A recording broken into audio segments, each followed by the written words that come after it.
If this is sufficiently apparent, it is not at all requisite to know why it is so. But such a one either possesses or will easily acquire ethical principles. Let him, however, who has neither of these, hear what Hesiod says. He the first rank of excellence maintains, who from himself in every thing is wise, and what even to the end is best foresees. He too is good who yields to wise advice. But he who neither from himself is wise, nor to assent to others can endure, is but a useless despicable man. CHAPTER 5. Let us, however, return from whence we have digressed. For it seems that men do not unreasonably form an opinion of good and felicity from the different kinds of lives. The vulgar, indeed, and the most worthless part of mankind, place felicity in pleasure, and on this account they embrace the life which consists in the enjoyment of pleasure. For there are three kinds of lives which especially take the lead. The one we have just mentioned, the political life, and the third is the contemplative life. The multitude, therefore, appear to be perfectly servile, deliberately choosing the life of cattle. And they support their opinion by the example of many persons in power, who have preferred a voluptuous life, and have lived like Sardanapalus. But men of elegant minds, and those who are addicted to practical concerns, place felicity in honour. For this is nearly the end of the political life. This, however, appears to be more superficial than the good which is the object of our investigation. For honour seems to be rather in the persons that honour than in him who is honoured. But we prophesy that good is something appropriate, and of which it is difficult to deprive its possessor. Farther still, it seems that men pursue honour in order that they may believe themselves to be worthy persons. They seek, therefore, to be honoured by wise men, and by those to whom they are known, and with a view to virtue. It is evident, therefore, that according to these men, virtue is more excellent than honour. Perhaps, however, some one may apprehend that this virtue is rather the end of the political life. But even this appears to be more imperfect than the chief good ought to be. For it appears to be possible that he who possesses virtue may sleep, or be unemployed through the whole of his life, and besides this may be afflicted with evils, and experience the greatest misfortunes. But no one would proclaim a man thus living to be happy, unless for the purpose of defending his position. And concerning these things indeed enough, for we have spoken sufficiently about them in our miscellaneous writings. But the third life is the contemplative, which we shall make the object of our consideration hereafter. The life, however, which is engaged in the acquisition of riches is a certain violent life, and it is evident that wealth is not the good which we investigate. For wealth is useful, and for the sake of something else. Hence, the things which have been before mentioned may be considered as ends rather than wealth, for they are loved on their own account. It appears, however, that neither does felicity consist in these, though many arguments are adduced to prove that it does. These things, therefore, we shall dismiss. CHAPTER 6. Perhaps, however, it is better to consider universal good, and inquire how it is said to subsist, though such an inquiry as this will be arduous, because the men who have introduced ideas are our friends. But it may perhaps seem to be better, and indeed necessary to the salvation of truth, to subvert the opinions even of our friends. For both being our friends, i.e. Plato and truth, it is wholly to give the preference to truth.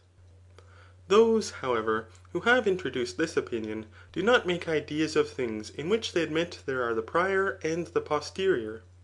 Hence, neither do they establish an idea of numbers.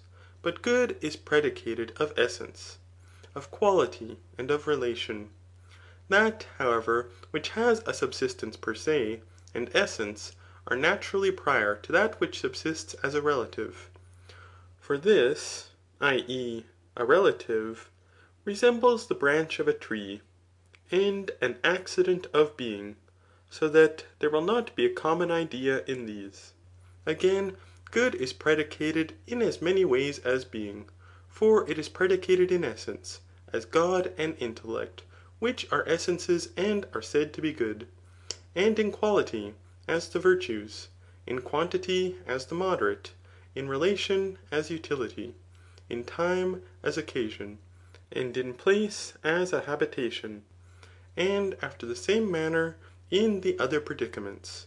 It is evident, therefore, that there will not be a certain common universal and one good ; for it would not be predicated in all the categories, but in one alone. Farther still, since of all things which subsist according to one idea there is also one science, of all goods there would be one certain science.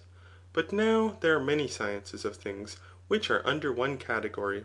Thus, for instance, with occasion the art of commanding an army is conversant in war, but the medical art in disease ; and with the moderate indeed, the medical art is conversant in food, but the gymnastic art in labour. It may, however, be doubted what their intention is in denominating every idea itself, since in man itself, and in man, there is one and the same definition of man ; for so far as man, there is no difference between them. But if this be the case, neither so far as good will be good itself, and goods differ ; nor will it be in a greater degree good from being eternal, since neither is that which is white for a long time, more white than that which is white only for one day. The Pythagoreans, however, appear to speak more probably concerning the good ; for they place the one in the co ordination of things good, whom Speusippus also seems to have followed. But the discussion of these things pertains to another treatise. A certain doubt, however, presents itself concerning the particulars we have just mentioned, because reasons are not assigned concerning every good, but things which are of themselves the objects of pursuit and love, are predicated according to one species ; and those things which are effective of these or in a certain respect preserve them, or impede their contraries, are predicated on account of these, and after another manner. It is evident, therefore, that goods may be predicated in two ways, and that some things indeed are good per se, but others are good on account of these. Separating, therefore, goods per se from things useful, let us consider whether they are predicated according to one idea. But what kind of goods can be said to be good per se? Are they such as are pursued alone, apart from other things, such as to be wise, to see, and some pleasures and honours? For these, though we pursue them on account of something else, yet at the same time may be ranked by some one among goods which are good per se. Or is the good per se nothing else except idea? Form, therefore, or idea will be vain.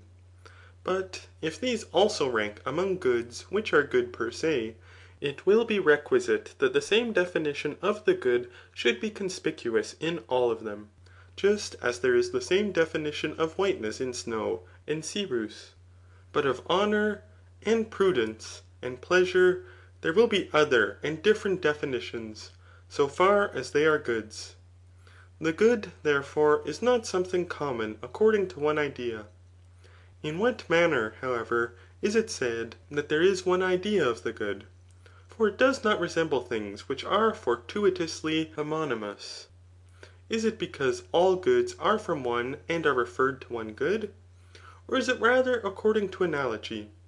For as sight is in the body, so is intellect in the soul, and another thing in another. Perhaps, however, these things must be omitted at present, for the accurate discussion of them will be better adapted to another philosophy. And in a similar manner concerning idea. For even if there is some one good which is predicated in common, or which is something itself separate by itself, it is evident that it can neither be practicable nor acquired by man.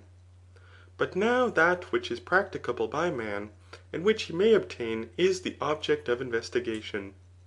Perhaps, however, the knowledge of this separate good may to some one appear to be better with respect to those goods which may be acquired, and which are practicable.